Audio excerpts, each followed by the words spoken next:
Y bueno, comentamos entonces del enfoque GOS, que precisamente nos permite pues detectar y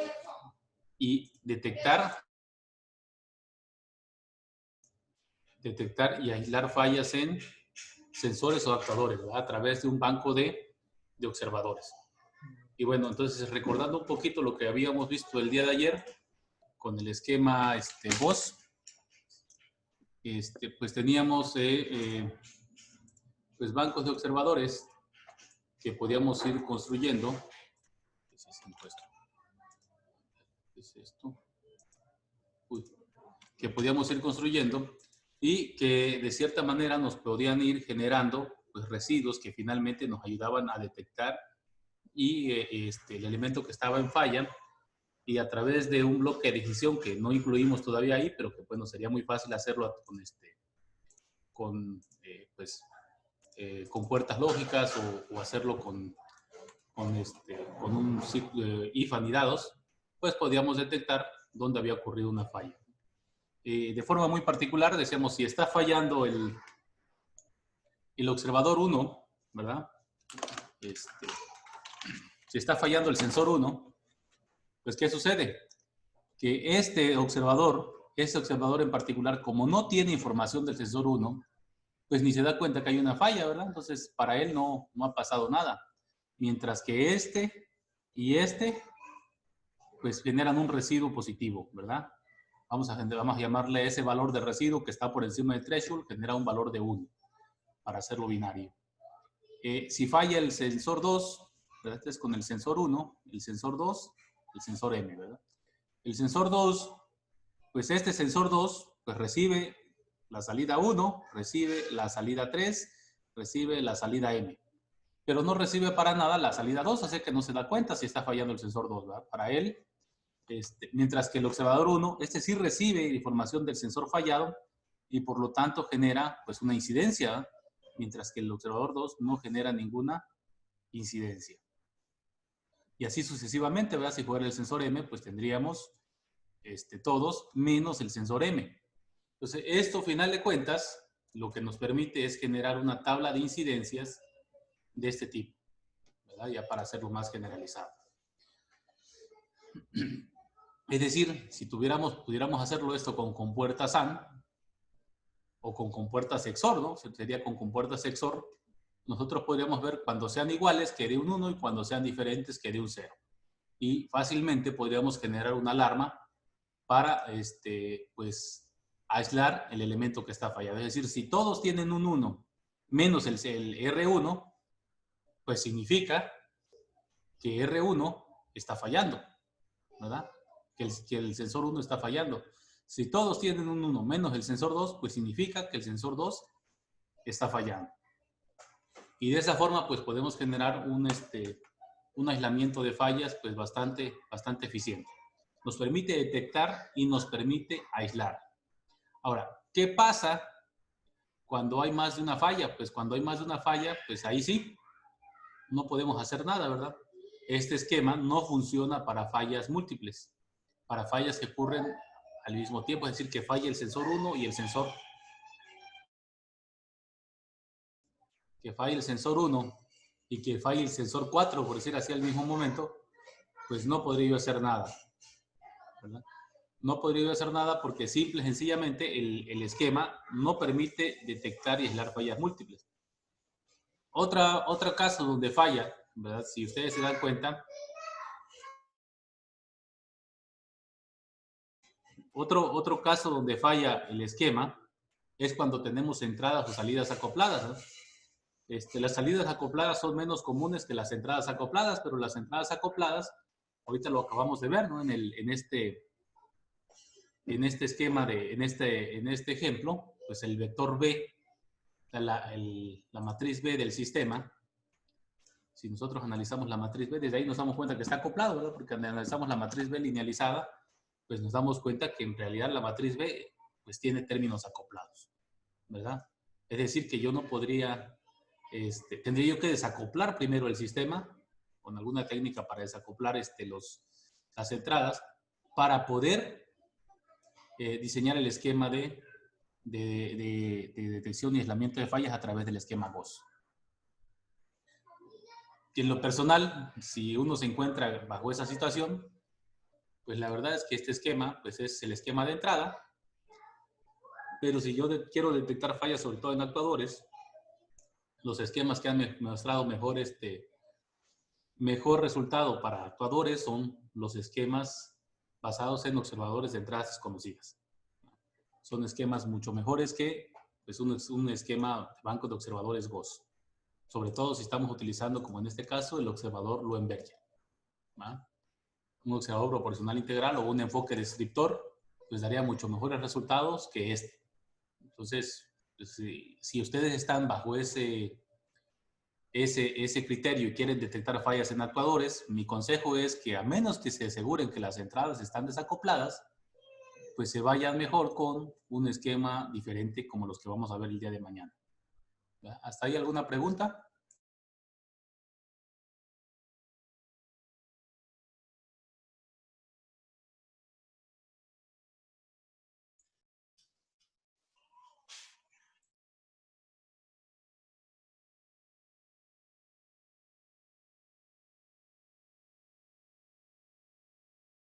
¿No hay preguntas?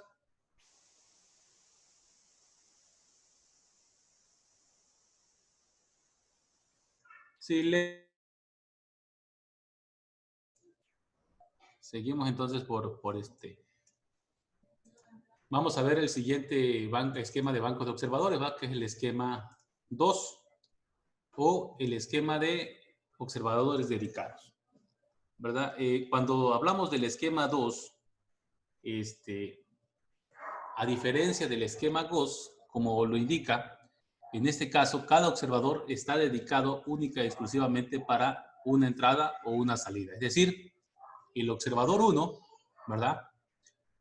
Si voy a detectar fallas en sensores, digamos, la característica es la misma, es decir, si es para fallas en sensores, va a recibir todas las entradas. Si voy a detectar fallas en actuadores, como en este caso, pues va a recibir todas las salidas. Pero bueno, si es fallas en sensores, que es el caso que yo prefiero tratar con estos bancos de observadores. ¿Por qué? Porque funcionan mejor también con sensores que con actuadores, al menos estos esquemas. Estos esquemas funcionan mejor con sensores o con actuadores porque si ustedes se dan cuenta cuando diseñamos el esquema de control, a ver acá, a ver dónde está, estoy por acá. Cuando diseñamos un esquema de control, cualesquiera como este tipo, ¿qué es lo que sucede? Lo que sucede es que en el error de estimación nos queda A menos LC por E, ¿verdad? Más B por U menos B por U. Es decir, la dinámica de las entradas se elimina en el error de estimación. Por eso, realmente para cuestiones de actuadores, aunque en teoría sí debería funcionar bien, se requiere esa condición de que estén desacopladas por la condición de que en la dinámica del error, en la dinámica del observador, cuántas entradas tengas, no importa, porque esa dinámica se elimina a la hora de calcular la dinámica del error, ¿no? Entonces, bueno, regresando. El esquema de 2 o de Dedicated Observed Scheme, pues si vamos a hacer fallas en sensores, va a recibir todas las entradas y el observador 1 solo va a recibir la entrada 1, ¿verdad? Perdón, la salida 1. Solo va a tener información de la salida 1. El observador 2 solo va a tener información de la salida 2. Y el observador 3 solo va a tener información de la salida 3. ¿Verdad? Si analizamos eso en la parte de actuadores, pues tendríamos lo mismo, ¿verdad? Si es para fallas en actuadores, recibirían todas las salidas, pero el observador 1 solo tendría la entrada 1, el observador 2 solo tendría la entrada 2, y el observador 3 solo tendría la entrada 3, y el observador M solo tendría la entrada M. ¿Qué ventajas y qué desventajas notan ustedes en este esquema?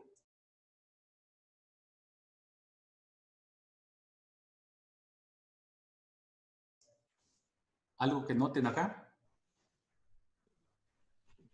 Buenos días, doctor. De pronto cuando está haciendo la estimación de las entradas, si no están desacopladas.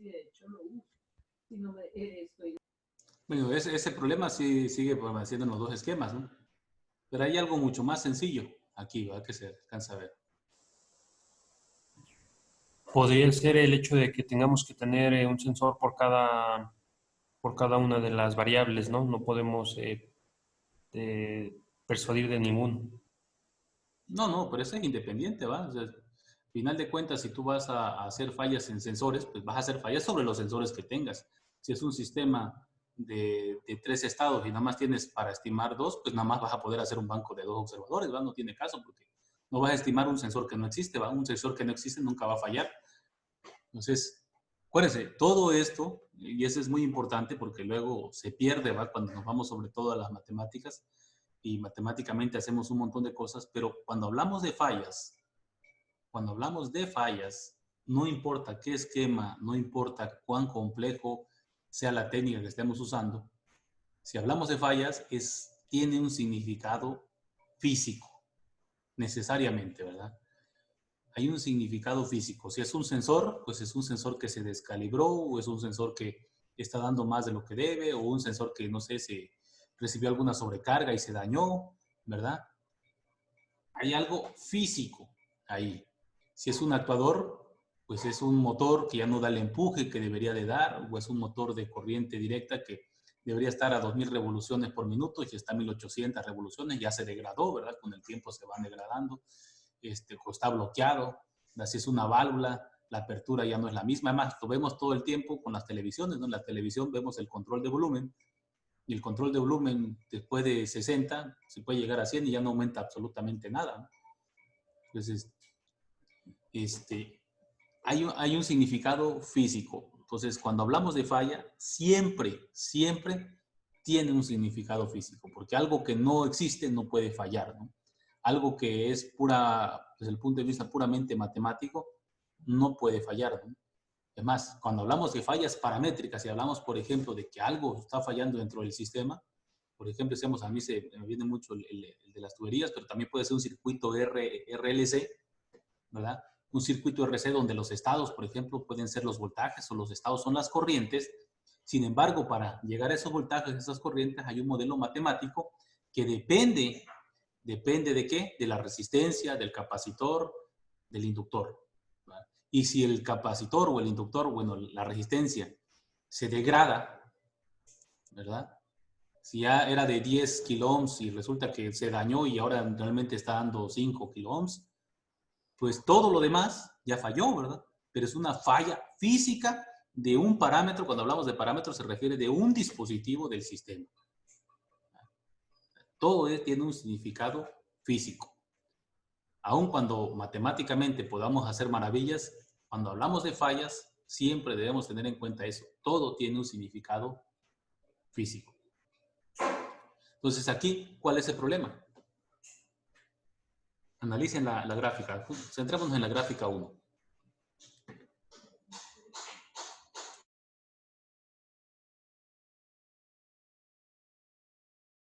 Ayer lo mencionaba, ¿no? Y yo lo dije, bueno, no lo vamos a checar ahorita, ¿no? Pero para el esquema Gauss sí es de particular interés ese problemita. Para el esquema 2, perdón.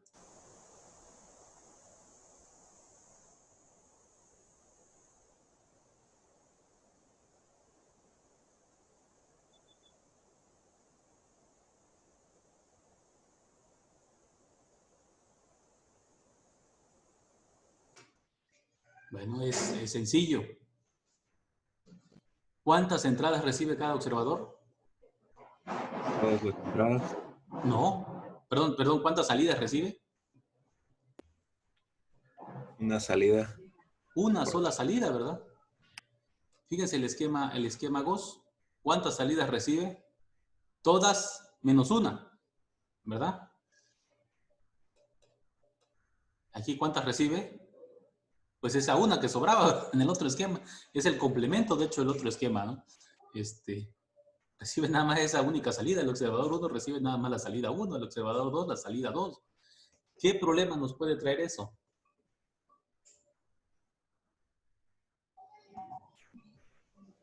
La observabilidad de... Es muy difícil, ¿verdad? Estamos hablando de que el sistema, para poder detectar fallas se debe cumplir la condición de observabilidad para cada uno de los observadores. Y entre mayor dimensión tenga el sistema, es decir, no es lo mismo como lo estamos haciendo ahorita, que va a funcionar, ¿verdad? Para un sistema de 2x2. Pero si estoy hablando, por ejemplo, de un cuadrotor donde hay 12 estados, estoy hablando de un sistema de tuberías que a lo mejor con interconexiones ya tiene pues, un montón de estados, la columna de oscilación que son como 3 ecuaciones diferenciales, pues se requeriría que con una sola salida, ¿verdad? Con una sola salida debo ser capaz, es decir, con un solo estado que estoy midiendo, tendría que ser capaz de estimar todos los demás y debe de cumplir la condición de observabilidad que es muy difícil de cumplir para este esquema, para sistemas sobre todo de dimensión ya mayor que 4 o 5, ¿no? Ese es el principal problema de este esquema de control, de diagnóstico de fallas, ¿verdad? De detección y aislamiento de fallas, perdón, que se requiere un observador con una sola salida, ¿verdad? Y con eso debe ser capaz de estimar todos los demás estados, lo cual es muy complejo para sistemas de gran dimensión. Es decir, para todos los observadores, al igual que con el otro esquema, pero el otro esquema es más fácil porque tiene más información, ¿verdad? Es más fácil cumplirlo porque si tengo 5 estados, 5 salidas, pues 4 le van a estar llegando al observador, ¿no? De las 5. A cada observador le van a estar llegando 4. Pero aquí no importa cuántas salidas tenga, solamente le va a estar retroalimentando con una. Es decir, y con esa una debe ser capaz de estimar todas las demás. Si no satisface la observabilidad, pues no va a funcionar, nunca va a converger el observador, ¿no? Si no es observable, pues no tiene caso ni siquiera intentarlo. Bueno, podrías diseñar quizás un observador de orden reducido y ver, pero ya te metes en otra dinámica, ¿verdad? Entonces, te meterías en otras dinámicas. Ya tendrías que ver cuáles sí son observables, pero bueno, o sea, perdería el sentido, pues, o sea, tú dices, bueno, este sí es observable, el segundo no es observable, bueno, le puedo hacer reducido y no. Entonces ya no sería el esquema, ¿no? Porque el esquema goce es ¿va? Ya entrarías en otro problema. Y de nuevo, ¿para qué te metes en problemas? Mejor te buscas una estrategia diferente. Si este esquema no te va a resolver, pues lo haces de otra forma. O sea, no es la única forma de hacerlo, lo hemos dicho, ¿no? Ahora fíjense, por pura lógica acá, sería el complemento del otro, ¿va? Si este sensor 1 falla, pues el único que va a saber que eso está fallando es este.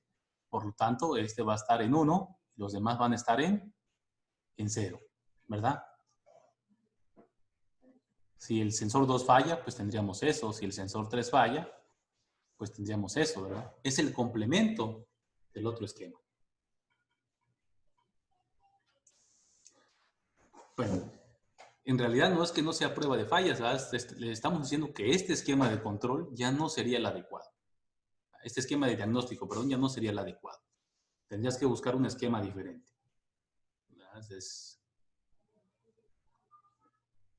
De hecho, son observadores dedicados, ¿verdad? Por eso se llama esquema de observadores dedicados, ¿no? Porque están dedicados nada más a una sola salida, ¿verdad?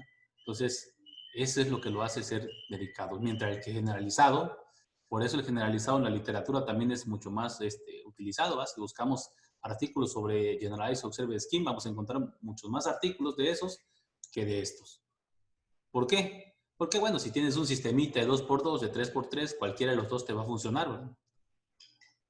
Pero si tienes un problema mucho más complejo, pues ya te metes en una dinámica que aunque le metas LPB, le metas lo que tú quieras, no va a servir. ¿Eh? No va a servir porque simple y sencillamente, si no se cumple la condición de observabilidad, pues no puedes.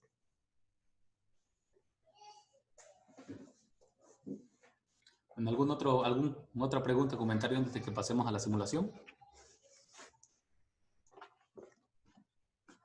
Pues vámonos pues a la simulación, ¿verdad? Ya lo había hecho, pero lo voy a borrar todo para que lo hagamos todos juntos. Abramos, si pueden ustedes abrir ahí el archivo de ayer, ¿verdad?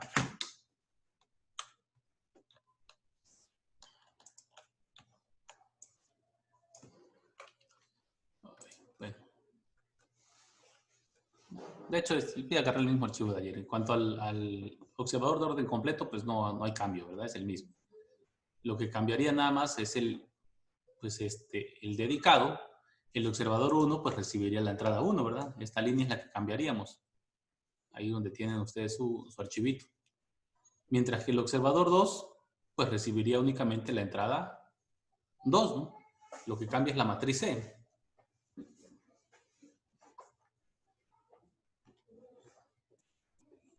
No sé si quiere alguien hacerlo, le damos chance, ¿no? Para que si tiene algún problemita, entre todos lo vayamos resolviendo.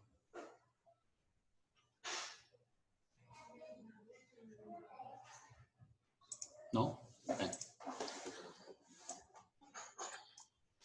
Bueno, aquí está el archivo que trabajamos el día de ayer. Lo único que hice fue optimizarlo un poquito porque tenía yo muchas señales y le puse estos goto y estos on para pues no poner tanto cableado por acá.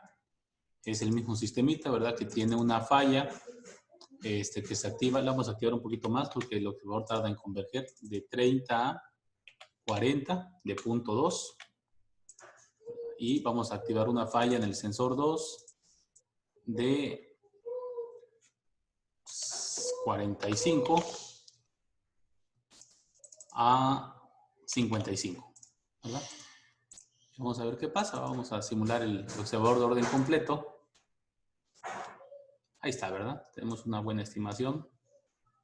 Ahí hay un error de convergencia, ¿verdad? En la salida 2 no tenemos tan buena estimación, ¿verdad? Hay un error ahí, es decir, el observador nunca logra converger de manera adecuada, no para las condiciones en las que está diseñado. Veamos si le moví algo acá. 1, 2, 3, ahora sí ya está bien.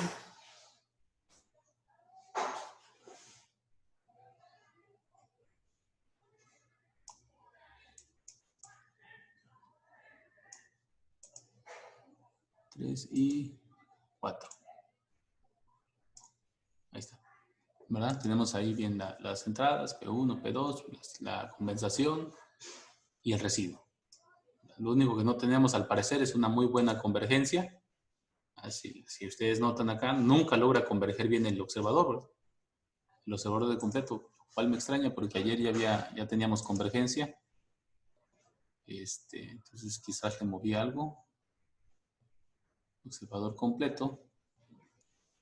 LMI está ahí, A transpuesta a P más P por A menos QC menos C transpuesta a Q más 2AP. No sé si le moví algo por acá. A ver.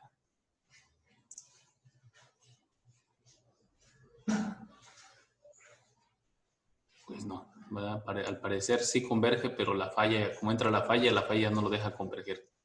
Voy a quitar la falla para ver si hay algún problema con la convergencia del observador. Supone que esto ya no estaba fallando, así que no debería de hacer nada raro.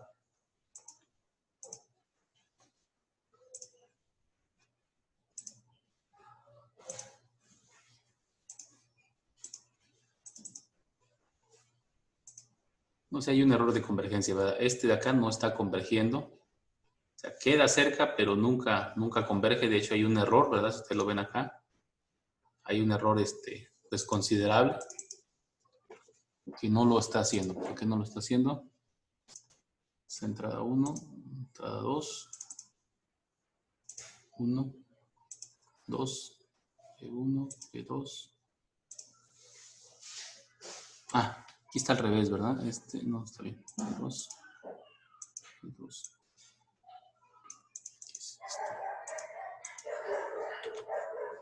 P2, ahí está. Ahí tengo 1, tengo 2.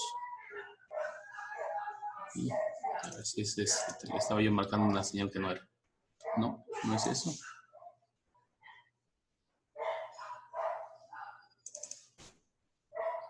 L00. Pues no hay ningún error, ¿no? No sé por qué está. Entonces seguramente le moví algo al programita de convergencia. Pero como también lo tengo por acá.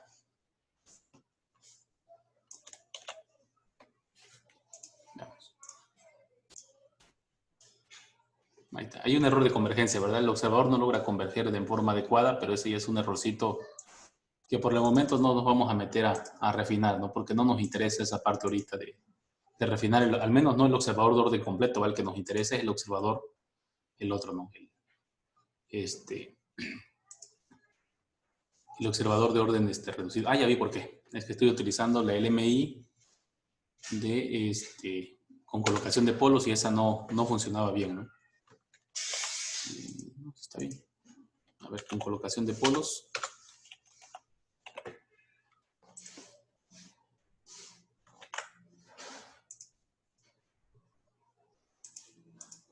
LMI 2.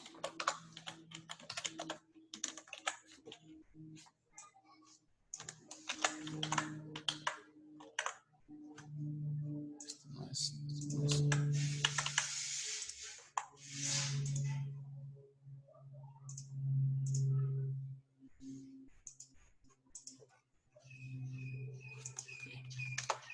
F1 igual a 0.2 y F2 igual a 0.5.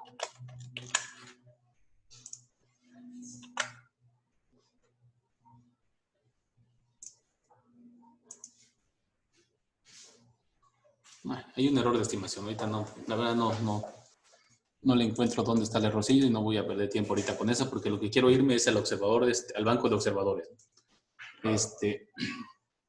Bueno, vamos entonces a diseñar el observador. Les decía, lo único que vamos a hacer es que vamos a cambiar la entrada, ¿verdad? En el caso, si ustedes tienen ahí su código, pues E1 valía 0,1, pues prácticamente vamos a diseñarlo al revés, ¿no?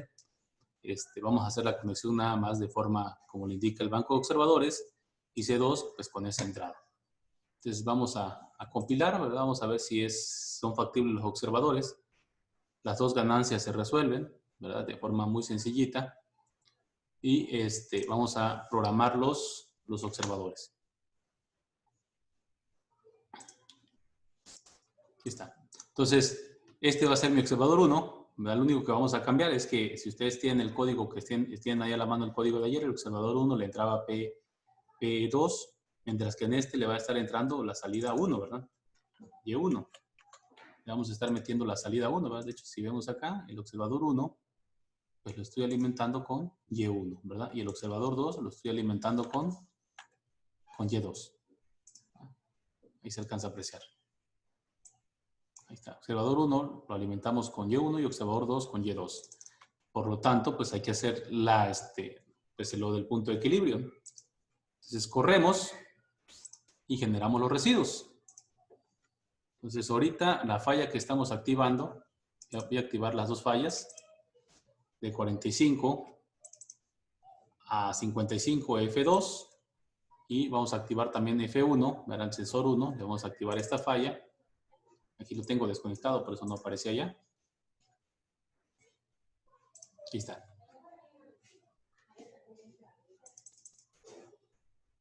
Ahí está. Entonces, para que se vea un poquito mejor, aquí no se alcanza a apreciar bien porque tiene un sobretiro muy grande aquí al inicio en la convergencia del observador.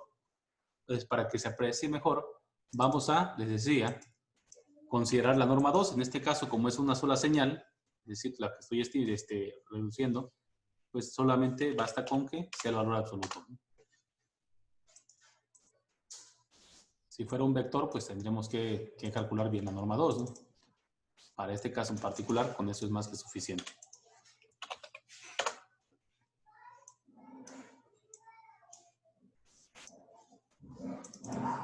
Y corremos. Ahí se alcanza a apreciar, ¿verdad? Voy a hacerle un zoom. Aquí ya convergió. Ahí está, ¿verdad? Entonces se ve claramente ahí el residuo. Alcanza pues un valor y luego deja de converger.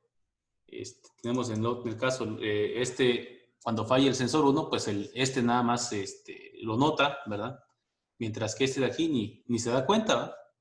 Ni se da cuenta que hay una falla, ¿no?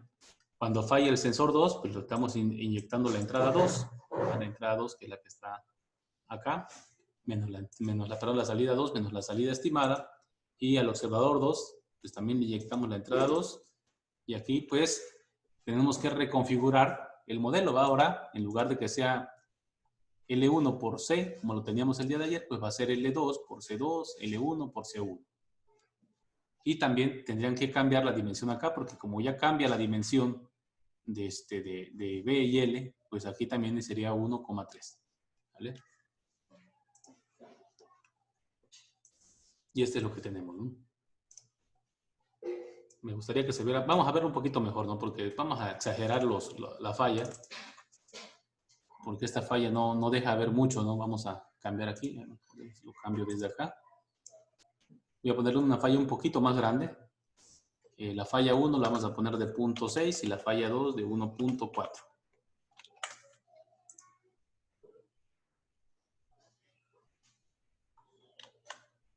Ahí está.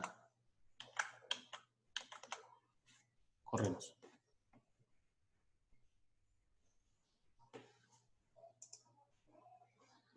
Ya vi por qué no alcanzamos a ver ahí, es que se me olvidó cambiarle también el tiempo de simulación, ¿verdad? Vamos a ponerlo a 62. Por eso no alcanzamos a ver allá el otro pico, ¿no?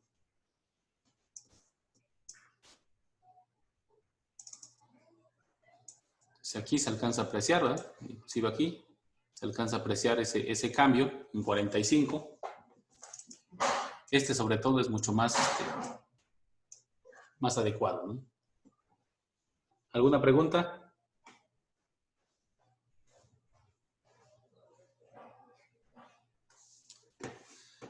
Pregunten, ¿eh? A ver, si preferentemente le digo aperturen porque luego tengo que estar viendo el chat. ¿Se borró una conexión? ¿Dónde hay una conexión borrada?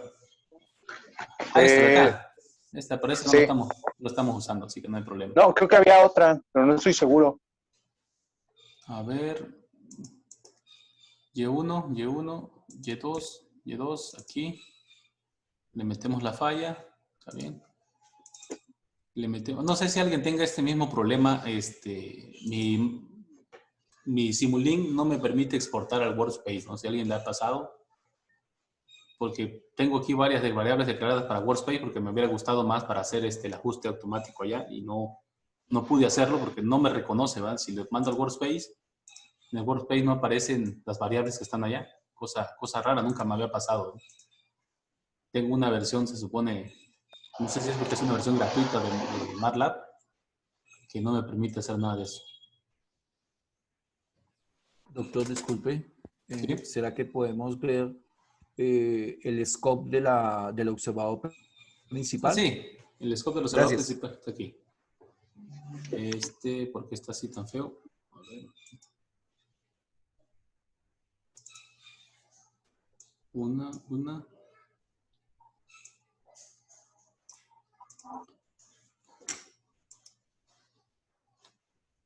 Observador 1. Creo que se debe haber borrado algo acá, ¿no? Algo pasó aquí. Y1, Y2.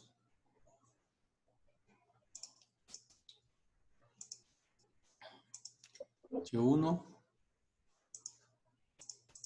Y2, ¿verdad?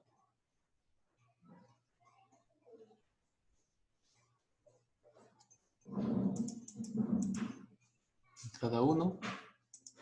Entrada 2.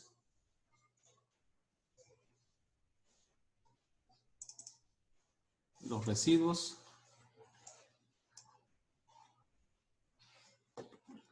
Pues aquí sí tenemos dos residuos. P1, P2, P.4, 1, Creo que es... 3, No, perdón. 4. ¿Por qué no está convergiendo este? No está funcionando, ¿no? Ah, está. Creo que no había conectado algo, ¿no? Y ese error de convergencia, bueno, lo podemos ajustar, pues ajustando el LMI, ¿no? Ajustando el LMI podemos mejorar el error de convergencia, ¿no? Que tiene. O sea, para este sistemita, pues resulta que tenemos ese error de convergencia, ¿no?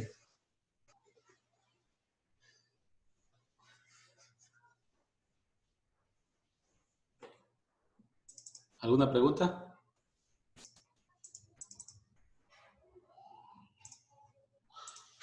¿Qué pasa si hiciéramos un cambio de de la entrada, ¿no? Vamos a poner que ahora en el segundo 40 va a cambiar, ¿verdad? De punto 4 a punto 5 la entrada, ¿verdad? El flujo, la relación entre el flujo lo vamos a incrementar y por lo tanto cambia la... Pues sigue funcionando, ¿verdad? Vemos ahí que sigue funcionando. Aquí ya no se alcanza a ver porque... A ver, déjenme cerrar todo, voy a cerrar todo, no va a ser que esté lloviendo uno que no sea. Aquí está. 2. Aquí. Estamos en este, ¿verdad? Vamos a abrir, ahora sí. Estos son la estimación de los estados y estos son nuestros residuos. 62. Ahí está. Ahora sí se alcanza a apreciar mejor, ¿verdad? Es que no lográbamos apreciar este porque no estaba marcando el tiempo, ¿no? Pero ustedes alcanzan a ver, el residuo en realidad sí se está generando, ¿no? Ahora bien, es un residuo también muy pequeñito, ¿verdad? Entonces, eso puede dar algunos problemas. Entonces, lo que mucha gente hace es que al residuo le ponen un peso, ¿verdad? Un peso que muchas veces se calcula a través de la misma LMI o, a ver, dice, uno de los sistemas, pero la conexión a un residuo. A ver, ¿cuál es? John Gómez.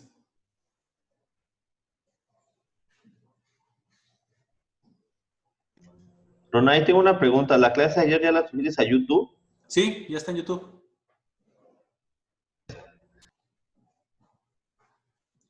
Bueno, John Gómez, el tercer bloque es 1, 2. ¿Este? ¿Qué tiene? Si quieres, John, activa tu micrófono para que Sí, Francisco, no, me pareció ver que ahorita una de las que había quedado desconectado era básicamente uno que era un residuo, un scope, un residuo, pero es en la salida general del sistema, no debería de afectar, pues. Sí, pues miren, pues ahí está, ¿verdad? Sí lo está estimando. Obviamente, cada vez que cambia, pues el observador ya le cuesta, ¿va? Cada vez, ¿por qué? Porque recordemos, es un observador el más sencillito que estamos usando ahorita, ¿va? No es un observador precisamente más adecuado. Al final de cuentas, ya cuando se trabaja para pues, una implementación más real, pues, lo ideal es irse con un observador de entradas desconocidas, ¿no? Que permita modelar el ruido o que te permita estimar la entrada desconocida o la falla. Aquí podemos ver, bueno, si hiciéramos un zoom, que efectivamente sí funciona más. Lo que pasa es que no es precisamente el más adecuado, pero se genera el residuo y luego regresa otra vez a cero, ¿no? Ahora bien, fíjense, por ahí yo he encontrado, por ahí les puse un archivito, ¿dónde está? Aquí. Les puse acá un artículo que me pareció a mí interesante porque la mayoría de los libros que ustedes van a encontrar el esquema de observadores como lo tengo acá, así. Esta es la figura que van a encontrar prácticamente en los libros y en la mayoría de los artículos, no sé si alguno de ustedes ya lo ha visto. Y entra la duda, ¿cómo se genera el residuo? Pues lo lógico, ¿verdad? Si yo tengo Y1, pues el residuo tengo que ser con respecto al estimado, ¿no? Lo que he visto es que algunos mañosamente lo que hacen es que en lugar de comparar las salidas, lo que hacen es que comparan los estados. Y digo mañosamente porque en realidad eso no es correcto, pues, porque nosotros no necesariamente tenemos acceso a los estados, ¿verdad? Por eso les puse por acá este archivito que a mí me gustó. Entonces se los pongo ahí en el chat por si ustedes lo quieren ver ahorita. Ahí está. Bueno, les pongo de una vez la página de ResearchGate, ¿no? Ahí está en la página de ResearchGate. En particular, ¿qué es lo que me gustó de este trabajo? ¿No? Ni siquiera analicé el trabajo. Me gustó la grafiquita que trae. Está más bonita que la que yo les estoy presentando. De hecho, ya no me dio tiempo de modificar estas. Pero fíjense acá. Trae una comparación de los dos esquemas de observación. Y en el caso del dedicado, ¿verdad? Del observador de orden dedicado, es aquí claramente, en lugar de que muestre como mostramos todos, que nada más le damos a entender al lector lo que quiera, en realidad aquí queda muy claro que el observador, estimador 1, ¿verdad? Compara únicamente la salida 1 con respecto a la salida estimada 1. El observador 2, la salida 2 con respecto a la salida estimada 2. Y hago énfasis en esto porque, a ver si lo tengo por acá porque borré tesis, a ver, julio 29, hoy es 29, sí. Esta tesis, miren. Dedicated Observer Scheme. Observer. Esta tesis de acá, que me encontré y que es un error que yo he visto también en algunos otros, otros trabajos, pero aquí particularmente me pareció de mucho interés. A ver dónde está. A ver si la encuentro otra vez.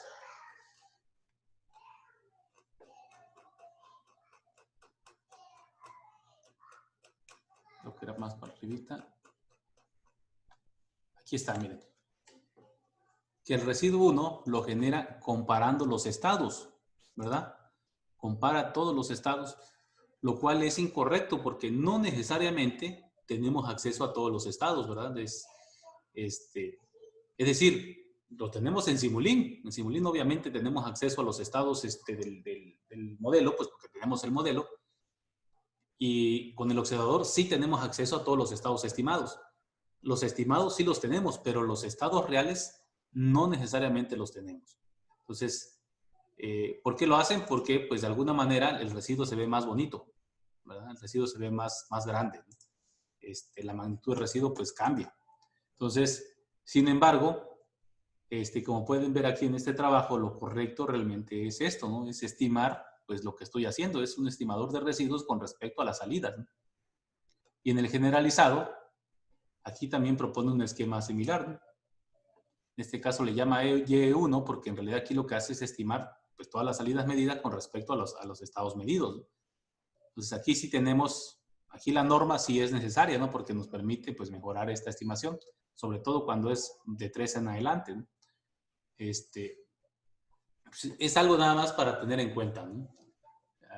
Sé que para muchos parecerá obvio, pero no lo es. Si ustedes analizan esta gráfica que yo les puse aquí, ¿verdad? Que es la que van a encontrar en todos los artículos, así. En el libro de Patton, así aparece. No dice mucho sobre la comparación, ¿no? Y eso lleva precisamente a esos errores que se están cometiendo, que yo he visto en algunos trabajos. No sé si por aquí esté conectado el día de hoy Carlos Astorga, que nos pueda apoyar con una explicación mejorada de esto. Y está, ¿verdad? Doctor, Bueno. una pregunta. Sí. ¿Qué pasaría si, digamos, yo ya tengo mi modelo representado con un observador y a partir de ese observador, pues yo ya tengo identificados todos los sistemas y ya ahora sí con este observador que yo ya lo tomé como modelo, no como observador, sino como modelo de referencia, y sobre ese observador diseño observadores para detección de fallas, ahí sí podría aplicarse eso de comparar los residuos con los estados, o también sería incorrecto. Pues es que ¿para qué vas a diseñar un observador para un observador? Si diseñaste de entrada un observador es porque tienes el modelo, ¿no? Sí, pero cuando digo que voy a diseñar un observador es que voy a tomar mi sistema real, sobre él establezco un modelo a partir de un observador, por decir algo, un observador con todos sus estados, y ahora sí digo, no, sobre este observador que yo tengo como modelo, pues voy a hacer una detección de fallas y voy a instalar o voy a acoplar un banco de observadores. Pues sí, pero en todo caso tendrías que diseñar el observador con base a eso, ¿no? No sé, se me ocurriría a mí, no sé, algo muy loco, ¿no? De que tuvieras que hacer algo así como que tu error de estimación, ¿verdad? Sería el error estimado menos el error doblemente estimado, ¿no? Y ahí tendrías que deducir las ecuaciones. Y el problema es que aquí ya vas a tener, al hacer la derivada, pues sí vas a poder hacer esto, ¿no? Así de A por X estimada más B por U menos L por Y menos Y estimada. Pero de acá va a ser menos A por X W estimada más B por U menos L2, le voy a llamar, por Y estimada menos Y W estimada. O sea, no tiene ningún sentido, pues. Ya tendrías que hacer la matemática de nuevo, no nada más de lo hago ya, ¿no? Ok, gracias. ¿Alguna otra pregunta? Bueno, antes de que pasemos al siguiente tema, me gustaría saber si hay gente aquí que ya haya trabajado con banco de observadores y nos gustaría que nos compartiera con los demás pues, sus experiencias y su opinión sobre que respecta a este tipo de esquema de detección y aislamiento de fallas.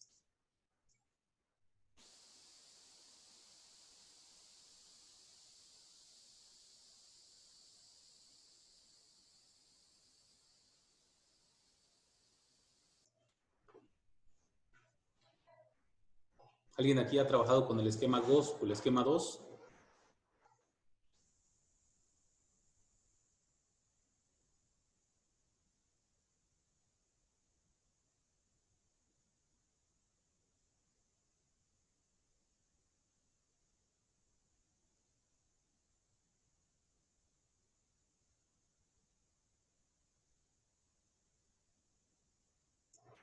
Citlali o alguien más que haya trabajado con ese tipo de esquema. ¿Alguien del CENIDET? ¿No hay nadie del CENIDET conectado?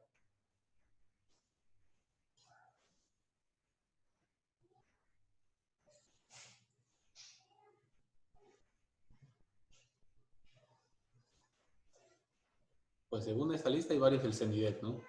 Entonces, Marcos, a ver, adelante. Ya no me acuerdo. Sí hice un diagnóstico de fallas para un sistema con un banco de 2 observadores. Estimar una falla. Vaya, no era posible estimar 2 fallas. ¿Cómo era? Sí, puesto que nada más tenía 2 sensores de salida, solo podía estimar una falla al mismo tiempo, ¿no? 2 simultáneamente.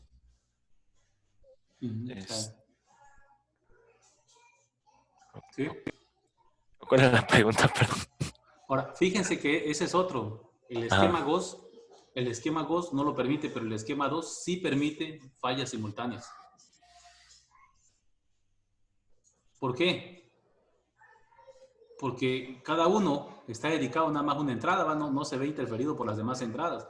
Entonces, si tuviéramos 2 fallas, pues el residuo 1 se pondría, por ejemplo, que el sensor 1 estuviera fallando y el sensor M estuvieran fallando, estos dos estarían en 1. No interferiría, ¿verdad? No hay ninguna forma de que eso, como en el esquema que acá, ¿verdad? Que si algún otro fallara, pues ya todo se volvería 1, ¿no? Y ahí es imposible detectar fallas simultáneas. Pero aquí, fíjense en esto, aquí sí se puede detectar fallas simultáneas. ¿Por qué? Porque nada más se pondría en 1, precisamente al hacer un esquema dedicado, se pondría en 1 el residuo. Si estuviéramos el 1 y el M-1 fallando, estos dos estarían en 1, ¿no? Y sí podría yo detectarlas, porque no habría ninguna otra forma. Decía, oye, si el 1 está y también el M-1 está en falla, pues quiere decir que el sensor 1 y el sensor M-1 están fallando. Vamos a hacerlo, ¿no? Vamos a ver si podemos generar residuos con fallas simultáneas. ¿Cuál era de todos? Es que ya me vuelvo loco aquí. Creo que es este. Vamos a poner esta falla está en el tiempo entre 30 y 40. Vamos a poner el otro en 35 a 55. 35, o sea, se va a activar justo cuando el otro esté activado, ¿no? Y veamos qué pasa. Vamos a aumentarle un poquito más la magnitud para que pues, nos dé lo que queremos, una gráfica. Estoy exagerando estos valores, ¿verdad? Voy a meterle 3 por decir cualquier cosa y 1.6. No estoy diciendo que sean valores que esos correspondan a los que marcaría un sensor. Nada más es para que nos muestre la gráfica que queremos, ¿no? Para fines completamente didácticos. Ahí está. Fíjense acá. Creo que lo dejé muy poco tiempo. Vamos a ponerle lo pusimos en 40, está de 20. Uy, ese es el problema, que no sé ni qué archivo estoy manejando. A ver aquí. Este es el archivo.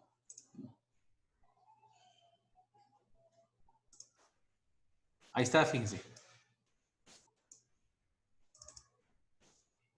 Bueno, se alcanza a ver el pico, ¿no? Si se acercáramos, se pierde ahí lo que quiero mostrarles. Pero bueno, ahí se alcanza a ver, ¿no? Pues fíjense acá. Sí podemos detectar fallas múltiples, ¿verdad? Porque mientras esta no está, esta está en 0. Pero en el momento que este empieza a fallar, bueno, aquí se produce el sobrepico y el residuo ya queda desactivado, ¿no? Entonces, sí nos permite, de cierta manera, detectar fallas múltiples, el esquema dedicado, porque solamente recibe información del sensor que está en falla. Esa es una de las ventajas del esquema 2, cosa que no se puede hacer con el esquema GOS, ¿no? Sin embargo, repito, la principal desventaja de este sistema es precisamente que al estar dedicado a una sola salida, pues con esa salida debo de ser capaz de cumplir la condición de observabilidad.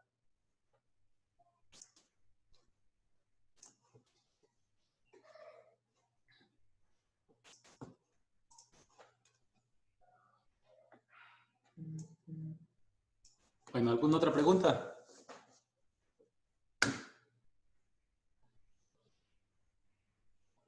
Bueno, vamos a parar aquí este video para comenzar con el siguiente.